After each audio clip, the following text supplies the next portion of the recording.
My dear friends, the word magis is a very important word in the Ignatian spirituality or in the charism of a Jesuit.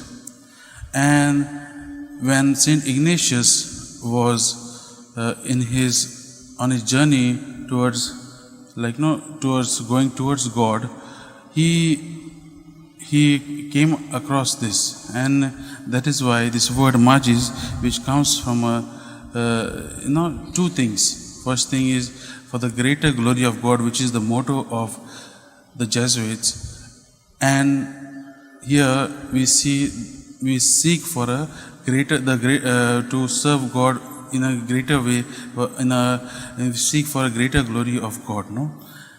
Secondly, it also comes from one of the meditations in the spiritual exercises that was written by Saint Ignatius, where he makes the retreatant think these three questions: what have I done for Christ, what am I doing for Christ, and what will I do for Christ?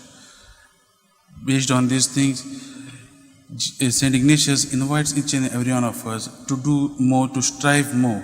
In the Gospel of Matthew, we have heard Jesus says, "Ask and it will be given to you, seek and you will find." So that is what this magis means, seeking. Only once we seek, God will give us the graces, God will give us the strength. And that is what we are called to do. In today's novena, St. Ignatius reminds us we are called to strive for more. When we do, even in our lives, we can use this principle when we are faced with tribulations, when we are faced with a lot of anxieties. We put our gaze towards our Lord, and we get that strength, and we have that hope that, God will provide us, and we can do more. And that is what St. Ignatius is calling us to do today. Even in the Gospel we see today is one of the Gospels where Jesus has told many parables, but that parable of the sower is the only parable he explains, and we have found the explanation. Let us reflect. We have heard this many times. Let us reflect. What kind of seed are we? Are we those which fell on the path, or are we those which fell on the rocky ground? Are we those seed which fell on the among the thorns, or are we those who fall on the good soil? My dear friends, Jesus is asking each and every one of us to come towards Him, and He has given us everything, all these gifts, this whole world He has given us, and He wants us to come in His walk in His path. But there is always this evil one who will always deceive us, and that is why He is asking us to be in communion with Him, just as He was in communion with the Father.